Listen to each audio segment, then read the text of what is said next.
Guys, ça c'est un sujet, ça c'est un sujet qu'on ajoute pour bien compléter le tout. Le sujet, c'est la pression. Surtout, moi je trouve personnellement étant une femme, la pression du mariage comme étant un but ultime qui est mis. Et V6, moi, je trouve que les hommes, ils ont pas la même attente du mariage. Je pense que nous, les femmes, on a grandi toutes petites, on nous a toujours mis, cogité en tête que tu dois te préparer, tu dois apprendre à faire à manger pour ton mari, ton futur mari, tu dois apprendre à faire ci pour ton futur mari, tu dois être comme ça pour ton futur mari, alors que le garçon, il a été plus conditionné à, ok, tu vas à l'école, tu travailles, tu as ta job et puis tout ça. Donc, on n'est pas conditionné de la même façon face au mariage et tout ça. Et c'est pour ça qu'il y a ce manque-là. Le gars, quand il arrive, la femme arrive, on n'est pas conditionné de la même façon. Et moi, je dis, où est-ce qu'il y a la pression chez la femme? Moi, personnellement, où je dis, on a la pression chez nous, les femmes, c'est que, peu importe nos autres accomplissements, c'est-à-dire que on n'est pas toutes appelées au mariage, on n'est pas toutes appelées à l'enfant, peu importe que ce soit de biologiquement, que ce soit de peu importe qu'est-ce qu'il peut avoir, on n'est pas toutes appelées. Mais on reçoit quand même cette pression de si tu veux être complète comme une femme, mais t'as pas le choix d'être mariée. Comme tu vas mal être vue dans la société, t'es comme étant une femme, moi je le trouve qu'on est très mal vu qu'on arrive de dire ben je suis célibataire. Après un certain temps, le monde va même te dire, mais comment ça une belle fille comme toi est célibataire? Mais tu dois être compliqué, tu dois être difficile. Tu sais, on va tout de suite chercher le problème. Au lieu de dire, mais c'est juste possible que t'as pas trouvé le bon. Et même si tu peux avoir plusieurs candidats, mais t'es juste peut-être pas prête, peut-être que tu travailles sur toi-même ou peut-être quoi que ce soit. Mais on va tout de suite chercher le problème.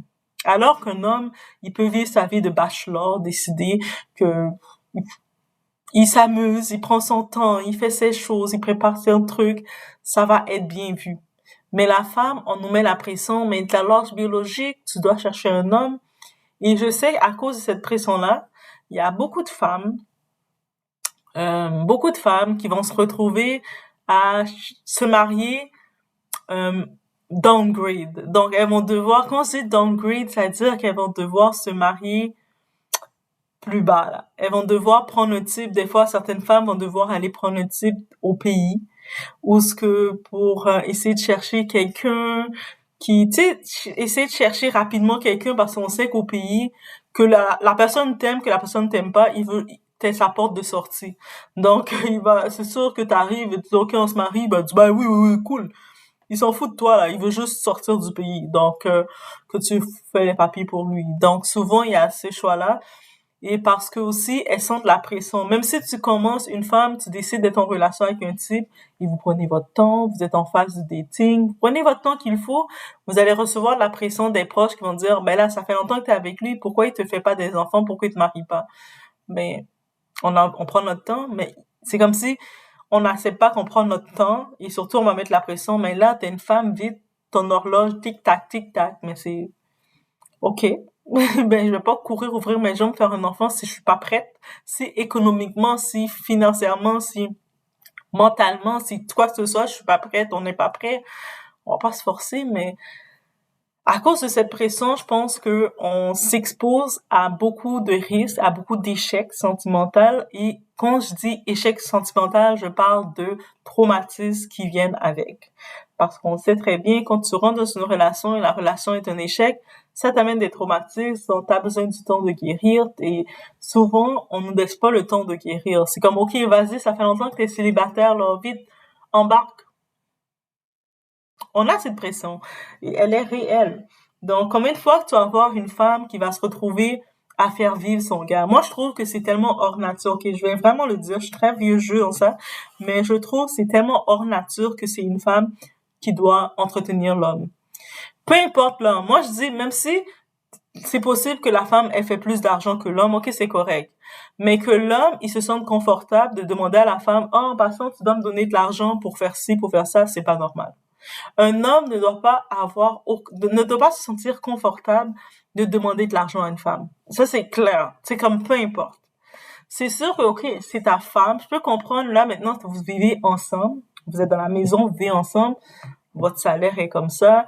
est là et puis il y a une situation, ça c'est pas la même chose. Mais que toi t'es comme un homme, tu sais que t'as peut-être financièrement t'as pas les ressources qu'il faut.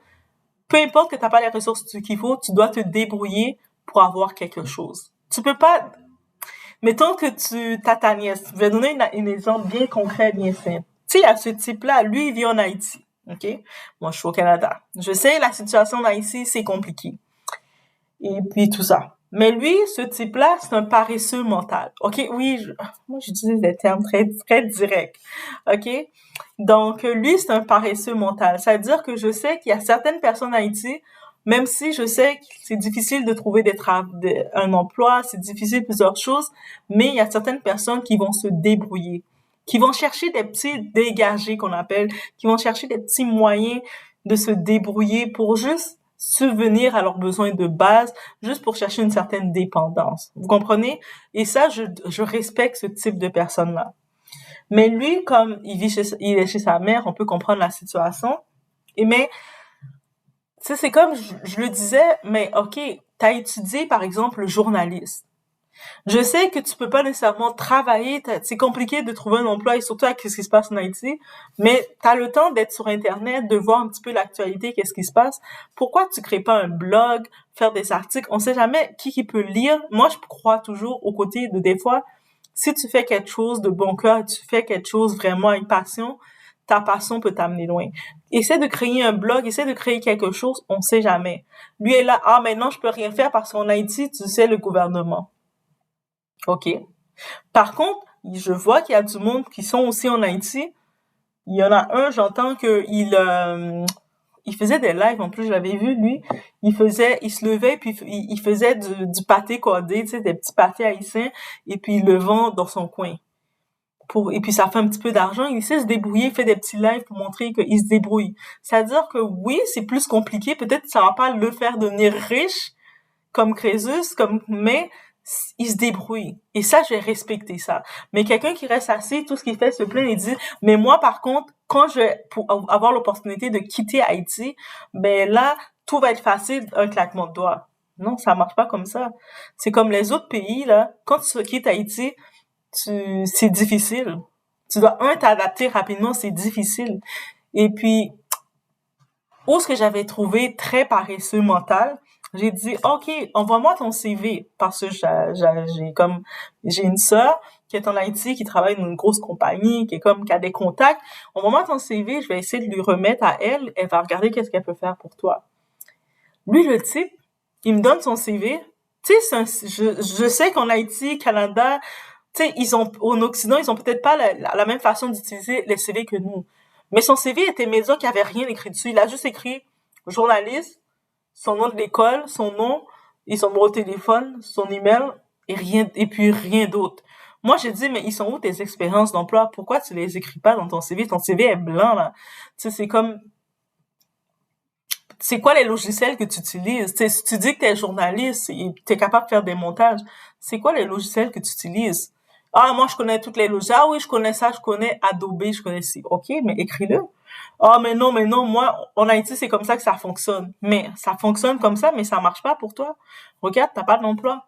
Donc, essaie de regarder une autre chose ou pendant que t'es sur ton téléphone ou t'as ton petit laptop, essaie de faire, il y a des cours Google en ligne, essaie de faire quelques cours gratuits en ligne, puis au moins ça te donne des certificats en ligne que tu peux ajouter dans ton CV. C'est déjà mieux que tout. Lui, il regarde, tu sais, c'est le genre de personne, on essaie de trouver des solutions, mais lui regarde le problème. Ah, mais moi j'ai vu le cours que je veux prendre, mais ça coûte l'argent. Oui, ok, je comprends, mais il y a d'autres cours qui sont gratuits. Pourquoi tu vas pas prendre ceux-là en attendant?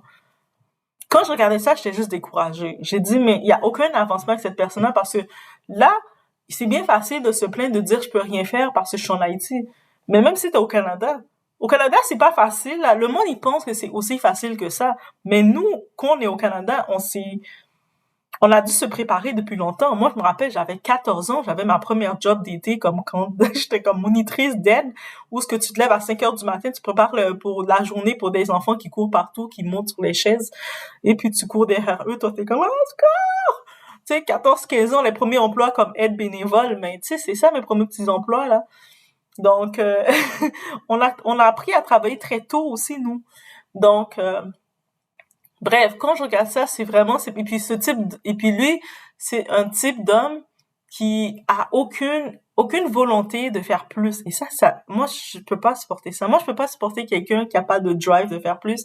Mais, au moment qu'il me dit, oh, ça va être la fête de ma nièce, je veux l'acheter une bicyclette, je veux cotiser, il a pas d'argent pour cotiser. C'est comme limite, il me dit, envoie-moi de l'argent pour que je puisse cotiser pour elle. Moi, je suis comme, non, moi, j'envoie pas de l'argent pour les futilités. Je suis désolée, je vais pas être quelqu'un qui va contribuer à la futilité. Bicyclette, non. Je vais pas envoyer de l'argent pour des futilités. Donc, non, non. Et puis, non. Ça m'intéresse pas de contribuer à ça. Pour qu'elle s'achète une bicyclette. De toute façon, quand tu parles que tu vas contribuer à ça, t'as pas d'argent. Donc, tu veux dire que tu veux, en plus, comme j'aime le monde direct, parce que moi, vous avez compris, je suis très direct dans mes mots. Je me suis dit, ok, non. Donc, c'est bien beau le geste, mais non. Donc, achète ta bicyclette tout seul pour ta nièce, comme c'est ta nièce, c'est pas la mienne. Bref, mais ça, c'est juste une parenthèse pour dire que c'est un homme qui est déjà conditionné, comme il trouve des excuses, mais il veut que il est confortable que de dépendre de l'argent d'une femme. Et moi, pour moi, c'est un rédhibitoire. Oui, le terme c'est rédhibitoire. Je suis vraiment, c'est inacceptable. Ça marche pas pour moi. Ça me répugne. Ça me donne le vomi qui sort de ma bouche. Donc oui, je suis très imagée, mais non, je peux pas. Je veux un homme qui soit comme qui se débrouille. T'as pas besoin d'être le plus riche. Tu peux être en préparation de faire quelque chose, mais tu fais de l'effort. Comme, hey, regarde, tu regardes ton projet, regarde, j'ai fait des vidéos pour toi, des intros. Hey, montre-moi-le. Au moins, je vais voir un effort. Mais non, il fait rien du tout. Mais moi, je suis capable de faire ça. Tu sais, moi, je fais ça, mais il fait rien du tout. Comme, non. Et puis après, c'est ce genre de type-là, eux autres vont penser que tout ce qui suffit pour plaire à une femme, c'est d'avoir un moment intime avec la femme. Ah, mais un moment intime avec la femme, c'est tout ce qu'il faut. Mais encore une fois, on revient au langage de l'amour. Chaque personne a un langage différent de l'amour. Ah, moi, je vous ai pas dit comme mon langage principal de l'amour. Je sais pas si vous captez. Peut-être au fil du temps, vous allez capter.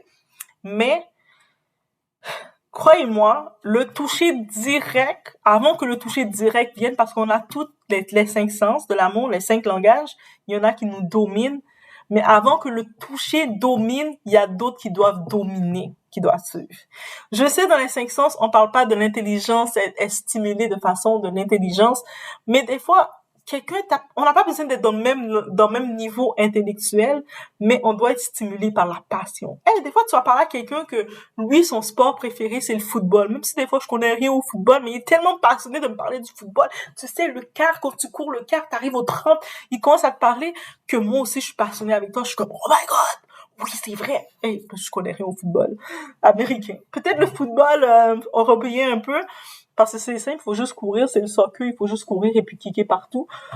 En tout cas, c'est ça que je faisais. Mais des fois, la passion de quelqu'un, c'est merveilleux. Mais quand quelqu'un, il trouve des défauts, des problèmes, au lieu de regarder la solution, pour moi, c'est un problème. Parce que moi, je suis quelqu'un qui aime regarder à la solution. C'est-à-dire, je vais écouter, mais je vais écouter actif. Et puis, j'ai fini d'écouter ton problème. Et puis, je suis comme, OK, dans mon cerveau, je suis déjà en train d'analyser, c'est la solution. Est-ce que vous comprenez? Mais moi, je sais, on a toute une façon différente de voir. Mais c'est comme ça. Mais par contre, quand je vois quelqu'un, il n'y a pas d'espoir, il n'y a pas d'espoir. Et je sais, à cause de ça, quand on revient au thème, on est toujours dans le même thème. La pression des femmes. Souvent, on va se retrouver, on va s'engager avec un prototype d'un type qu'on sait qui va être un boulet dans notre vie.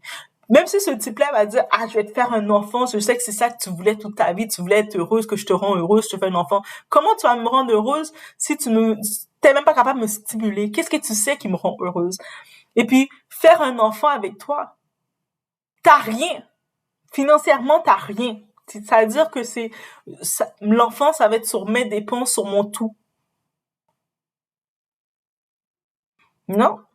Moi, peut-être je fais partie des individus qui se dit, j'ai tellement expectations, j'ai tellement des expectations. Le terme expectation en français, ça serait des attentes. J'ai tellement des attentes à un niveau des fois que je me dis c'est un autre niveau d'attente que je me dis que je ne peux pas.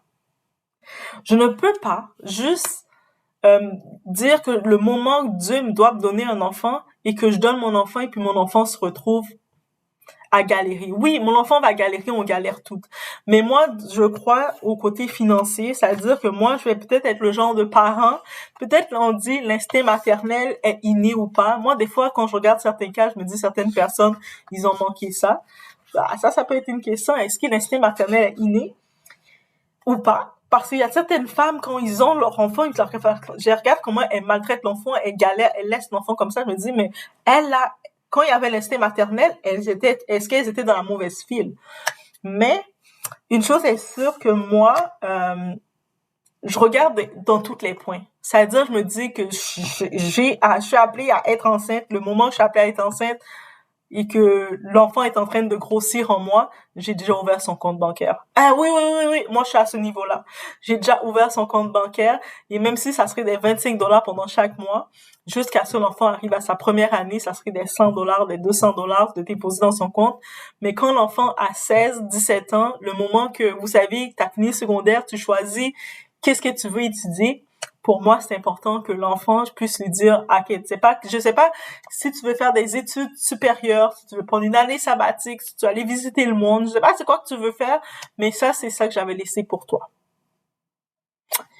Débrouille-toi. T'es assez responsable, c'est-à-dire pendant tout son cheminement, je responsabilise l'enfant aussi. Je parle, communication, tout ce que vous m'entendez faire là, comme j'aime beaucoup parler, mais c'est ça que je veux appeler à donner à l'enfant. Et je me dis que moi, je peux donner un travail comme ça à l'enfant, mais la pire chose que je peux faire à mon enfant, c'est de faire mon enfant avec quelqu'un que je trouve qui euh, n'a pas le même niveau. Quand je dis le même niveau, je sais que ça peut sembler bas de dire que quelqu'un n'a pas le niveau parce que j'aime pas minimiser personne, mais je sais vraiment qu'il n'a pas la même passion que moi. Parce que moi, je suis quelqu'un de très passionné. Je me dis, à avoir un enfant, faut que mon enfant, il soit avec un partenaire qui soit aussi passionné dans son domaine, dans ce qu'il doit faire. Deux passionnés ensemble qu'ils ont un enfant, qu'est-ce que ça va faire? Ça va faire un révolutionnaire, guys.